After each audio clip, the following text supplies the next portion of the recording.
Hello दोस्तों, आज हम सब जानते हैं कि हमारा देश कितनी बड़ी परेशानी से गुजर रहा है और इसका सीधा असर हम मध्यम वर्ग के लोगों पर हो रहा है। महंगाई, बेरोजगारी, पेट्रोल डीजल ना मिलना जैसी बहुत समस्याएं हैं और हम जानते हैं कि हमारी सरकार भी इस वक्त हमारी कोई मदद नहीं कर रही है।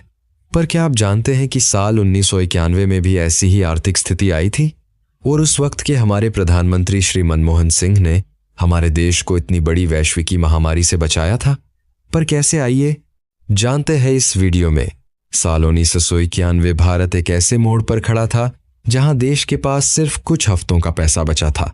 सरकारी खजाना लगभग खाली हो चुका था, डॉलर खत्म हो रहे थे और दुनिया को लगने लगा था कि भारत कभी भी आर्थिक रूप से टूट सकता है। एक तरफ राजनीतिक अस्थिरता थी, दूसरी तरफ बढ़ती महंगाई और तीसरी तरफ गिरती हुई अर्थव्यवस्था। लेकिन इसी अंधेरे समय में एक शांत और साधारण से दिखने वाले अर्थशास्त्री ने एंट्री ली। उनका नाम था मनमोहन सिंह और उन्होंने जो किया उसने भारत का भविष्य ही बदल दिया। 1991 में भारत की अर्थव्यवस्था आईसीयू में थी। देश के पास विदेशी मुद्रा इतनी कम बची थी कि सिर्फ 2 से 3 हफ्तों तक ही जरूरी सामान बाहर से खरीदा जा सकता था। सोचिए, देश के पास तेल खरीदने तक के पैसे नहीं बच रहे थे। उस समय खाड़ी युद्ध चल रहा था, तेल की कीमतें तेजी से बढ़ चुकी थीं, सोवियत संघ टूट रहा था और भारत का पुराना आर्थिक मॉडल धीरे धीरे फेल हो रहा था। स्थिति इतनी खराब हो गई कि सरकार को देश का सोना तक गिरवी रखना पड़ा। भारत ने अपना सोना इंग्लैंड भेजा ताकि इमरजेंसी लोन मिल सके। यह सिर्फ आर्थिक संकट नहीं था, यह देश की इज्जत का सवाल बन चुका था। इसी मुश्किल समय में प्रधानमंत्री बने पीवी नरसिम्हा राव और उन्होंने देश का वित्त मंत्री बनाया एक ऐसे व्यक्ति को जो नेता कम और विद्वान ज्यादा थे। वह थे मनमोहन सिंह। जब मनमोहन सिंह ने अपना पहला बजट भाषण दिया तब उन्होंने एक ऐसी लाइन कही जो इतिहास बन गई।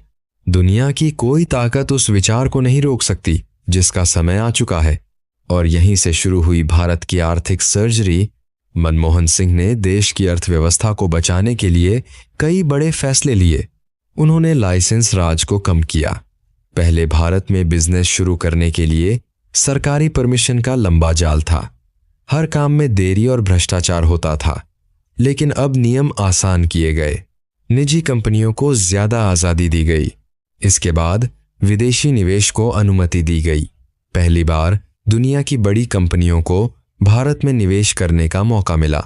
धीरे धीरे भारत दुनिया की अर्थव्यवस्था से जुड़ने लगा। फिर रुपए की कीमत घटाई गई। यह फैसला काफी जोखिम भरा था, लेकिन इससे भारत का निर्यात बढ़ा और विदेशी पैसा आने लगा। इसके साथ साथ भारत की अर्थव्यवस्था को दुनिया के लिए खोला गया। विदेश से सामान लाने पर लगी कई पाबंदियां हटाई गईं। प्रतिस्पर्धा बढ़ी, नई कंपनियां आई और रोजगार के नए अवसर बनने लगे। आज भारत की जो इट इंडस्ट्री है, जो बड़े स्टार्टअप्स हैं, जो विदेशी कंपनियां भारत में काम कर रही हैं, उनकी नींव कहीं ना कहीं 1991 में रखी गई थी। उस समय लिए गए फैसलों ने भारत को बंद अर्थव्यवस्था से निकालकर दुनिया की बड़ी अर्थव्यवस्थाओं की तरफ बढ़ने का रास्ता दिखाया। कई लोग उन फैसलों से सहमत नहीं थे, कई लोग आज भी उनकी आलोचना करते हैं, लेकिन एक बात लगभग सभी मानते हैं, अगर 1991 में आर्थिक सुधार नहीं किए जाते तो शायद आज का भारत बिल्कुल अलग होता।